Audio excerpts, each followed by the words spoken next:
तीनों समय की आरतियां जो परमेश्वर ने इस अनमोल सदग्रंथ साहिब के अंदर हमें दी है, इनको यदि हम विश्वास के साथ में करेंगे, विश्वास के साथ में यदि हम करेंगे, तो निश्चित तौर पे यदि आपको विश्वास होगा, क्योंकि पुण्यात्मा बिना विश्वास के कोई लाभ नहीं मिलेगा। अगर हमें विश्वास है अपने सतगुरु पर, उनके वचनों पर, क्योंकि विश्वास पुण्यात्मा उस समय पैदा होगा जब सर्वप्रथम हम अपने गुरु को परमात्मा के रूप में स्वीकार करेंगे। ये सारा खेल इस भक्ति मार्ग का यहीं पे आके अटक जाता है। देखो 650 साल पहले हम यही भक्ति कर रहे थे, यही मंत्र थे, वही परमात्मा था, सब कुछ सिस्टम वही था, फिर भी हम पार नहीं हुए, हम मार खा गए। क्यों? गुरुजी ने बताया उसका एक ही रीजन था कि हम परमात्मा को परमात्मा नहीं मान पाए, जिस वजह से हम भक्ति मार्ग में धोखा खा गए। तो पुण्यात्माओं, आज यदि हमें इस भक्ति की सभी क्रियाओं का सुचारू रूप से लाभ प्राप्त करना है, तो इसका सबसे पहला जो फॉर्मूला है वो है अपने सतगुरु को परमात्मा के रूप में स्वीकार करना। आपके दिलो दिमाग में, आपके हृदय में 1% भी ये भाव नहीं होने चाहिए कि मेरे गुरु ने किसी माँ के पेट से जन्म लिया है, क्योंकि ये भक्ति मार्ग है। हम अपने गुरु को सतगुरु कहते हैं, सतगुरु। पुण्यात्मों, जिस दिन ये भगत समाज सतगुरु की परिभाषा से परिचित हो जाएगा, उस दिन ऑटोमेटिक सतगुरु रामपाल जी महाराज जी को जुबान से नहीं, दिलो दिमाग से नहीं, हृदय से परमेश्वर स्वीकार कर लेगा। लेकिन अभी तक हम लोग उन्हें सतगुरु मान नहीं पा रहे। हम कह अवश्य रहे हैं सतगुरु रामपाल जी महाराज, सतगुरु रामपाल जी महाराज जी की जय हो, बंदी छोड़ सतगुरु रामपाल जी महाराज जी की जय हो, लेकिन हमें ये नहीं पता कि सतगुरु की परिभाषा क्या होती है और सतगुरु शब्द किसके लिए प्रयोग किया जाता है। पुण्यात्माओं, इस पूरी सृष्टि में यदि कोई सतगुरु कहलाने का अधिकारी है और वास्तव में यदि कोई सतगुरु होता है, तो वो केवल पूर्ण परमेश्वर कबीर साहब जी होते हैं। क्योंकि सच्ची राह दिखाने का अधिकारी और सच्ची राह दिखाने वाला केवल एक परमेश्वर ही होता है। उसी को सतगुरु कहा है। गुरु यानी मार्गदर्शक, और सत्य यानी सत्य, जो सच्चा है, अविनाशी है, वो केवल पूरी सृष्टि में एक ही है। गुरुदेव ने बताया कि वेदों में जहां जहां भी गुरु शब्द लिखा हुआ है, वो गुरु शब्द केवल उस पूर्ण परमेश्वर के लिए है। ये तो काल ने बखेड़ा करना था वर्तमान समय में, इसलिए जगह जगह नकली गुरु बना के खड़े कर दिए, लेकिन सतगुरु या गुरु केवल उस परमेश्वर के लिए है। तो सतगुरु की परिभाषा समझाते हुए बंदी छोड़ ने कहा है कि ना सतगुरु जननी जने, जननी होती माँ, और जने यानी जन्म लेना। कहते हैं ना सतगुरु जननी जने, यानी सतगुरु कभी किसी माता के गर्भ से जन्म नहीं लेता, और जाके माँ ना बाप, यानी सतगुरु के माता पिता नहीं होते, और पिंड ब्रह्मांड से रहित है, यानी उसका, सतगुरु का आप और हमारी तरह हाड़ मांस का शरीर नहीं है, ना वहां तीनों ताप। ना सतगुरु जननी जने, जाके माँ ना बाप, पिंड ब्रह्मांड से रहित है, ना वहां तीनों ताप। यानी जो सतगुरु होगा वो स्वयं परमेश्वर ही होगा, और परमेश्वर कभी किसी माँ के पेट से जन्म नहीं लेता। परमेश्वर के ऊपर तीनों ताप और पांचों गुण, इन सब का किसी प्रकार का कोई प्रभाव नहीं होता है, और पिंड ब्रह्मांड से रहित है, यानी उस परमेश्वर का आप और हमारी तरह हाड़ मांस का शरीर नहीं होता है, उस परमेश्वर का तेज पुंज का शरीर होता है।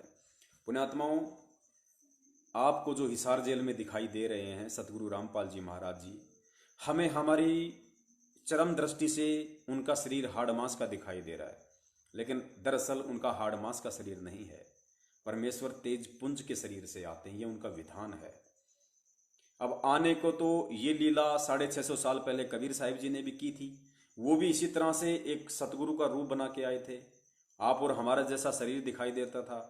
उनके भी सिर पे बाल थे, उनके भी चेहरे पे दाढ़ी थी, उनके हाथ पे भी बाल थे, वो फ्रेश होने के लिए भी जाया करते थे, वो खाना भी खाया करते थे। परमात्मा सुख दुख का अनुभव भी महसूस करवाया करते थे। सर्दी में परमात्मा कंबल या जैसे कोई खद्दर का जो कपड़ा होता था मोटा, वो पहना करते थे। गर्मियों में परमात्मा हल्के कपड़े पहना करते थे। यानी परमेश्वर जब इस पृथ्वी पे आता है अपने तेज पुंज वाले शरीर के साथ भी, तो भी परमेश्वर वही लीला करता है जो लीला करने के लिए वो यहाँ आते हैं, एक आम व्यक्ति की तरह, एक आम संत की तरह। और इसी भ्रमणा में जब परमेश्वर ने कहा कि धर्मदास भाई मेरा शरीर तुम्हारी तरह हाड़ मांस का नहीं है, मेरा तेज पुंज का शरीर है, ये मेरी विदेह है, विदेह मेरा विदेह शरीर है, तुम्हारी तरह देह नहीं है मेरे।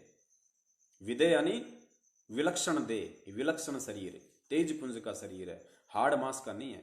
तो धर्मदास जी जिनको इतना ज्ञान दिया परमात्मा ने, उसके बाद धर्मदास जी कह रहे हैं हे परमात्मा आपकी दिखे दे, यानी परमात्मा आपकी तो देह दिखाई दे रही है और तुम कहो कि मैं विदेह।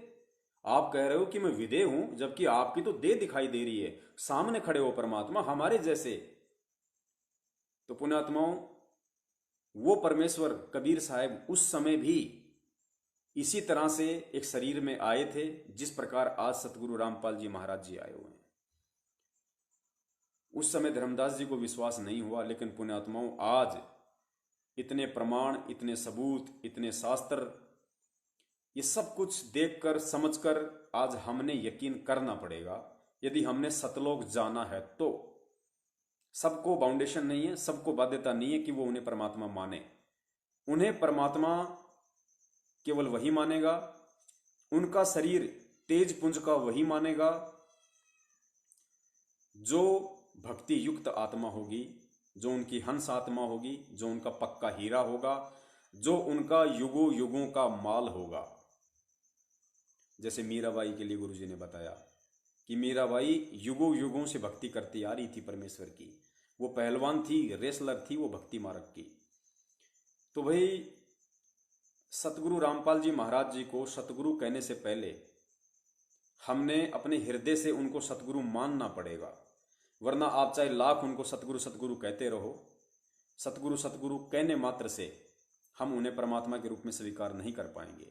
परमात्मा के रूप में स्वीकार करने के लिए हमने सबसे पहले इस ज्ञान को आधार बनाना पड़ेगा।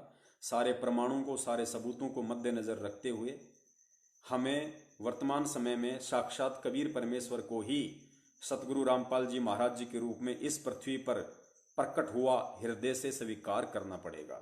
और हकीकत भी यही है, वरना धोखा खाने वाले तो फिर बाद में धोखा ही खाते हैं। गरीबदास जी महाराज जी को भी लोग ऐसे ही मानते रहे, ये तो छोरी का छोरा से, ये तो गांव का भाणजा से हैं, ये तो बावड़िया से, उनको ऐसे ही मानते रहे। और फिर क्या हुआ, जब अंतिम संस्कार के लिए उनके शरीर को वहां लेके गए और चिता को आग लगाई और जब राख ठंडी हुई तो गंगा जी में अस्थियां प्रवाह करने के लिए वहां गए शमशान घाट में कि कुछ अस्थियां मिलेंगी।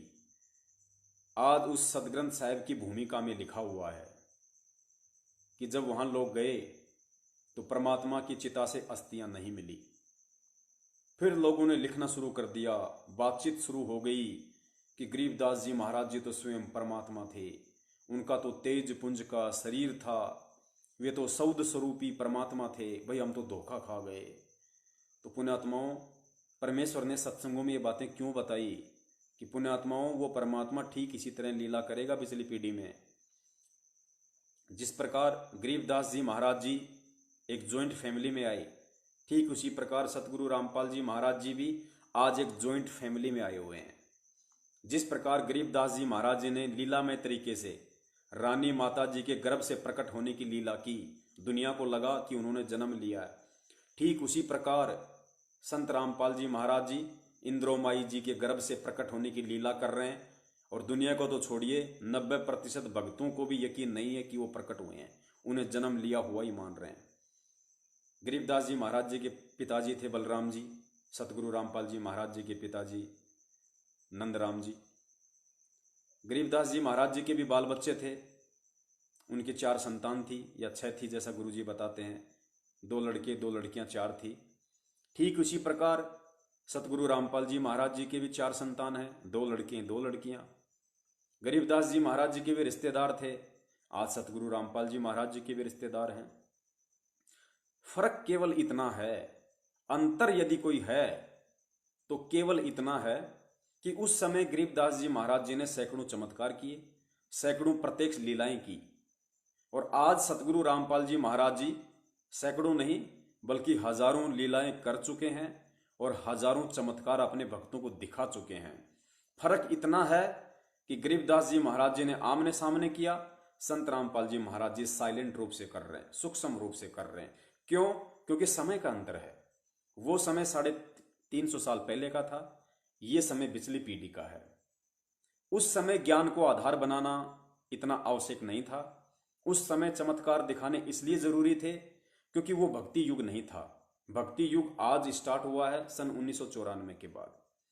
उस समय उन आत्माओं को पार नहीं होना था। उस समय केवल उन आत्माओं को चमत्कार दिखा दिखा कर, वो लाभ दे देकर प्रत्यक्ष रूप में उन आत्माओं के अंदर भक्ति और भगवान के ऊपर आस्था बनाए रखनी थी, ताकि वो आत्माएं गरीबदास जी महाराज जी के माध्यम से भक्ति से चार्ज होकर, और वो इतनी चार्ज हो जाएं कि उनकी बैटरी 1994 तक चलती रहे, उनको मानव जन्म 2, 4, 5 मिलते रहें। यानी पिछली पीढ़ी तक वो आत्माएं गरीबदास जी महाराज जी से नाम दीक्षा लेके यहां तक आ जाएं। इसलिए उस समय उन आत्माओं को चमत्कार कर करके जोड़ना जरूरी था। लेकिन आज परमेश्वर ने हमें शिक्षित कर दिया, तत्व ज्ञान का पिटारा खोल दिया, और वर्तमान युग को परमात्मा ने चमत्कार की भक्ति वाला नहीं चुना, बल्कि तत्व ज्ञान आधारित भक्ति का चुना है। आज यदि एक शिक्षित भगत के लिए, एक सुयोग्य भगत के लिए, एक परम भगत के लिए, एक अच्छी हंस आत्मा के लिए यदि आज सबसे बड़ा कोई चमत्कार है तो केवल ये तत्व ज्ञान है। इस ज्ञान से बड़ा कोई चमत्कार नहीं है, क्योंकि ज्ञान से ही परमेश्वर की पहचान होती है, परमेश्वर की परख होती है। चमत्कार से हम कुछ समय के लिए उन्हें परमात्मा मान सकते हैं, भगवान मान सकते हैं, लेकिन हृदय में हम ये नहीं समा सकते कि वास्तव में यही सारी सृष्टि का रचनहार है।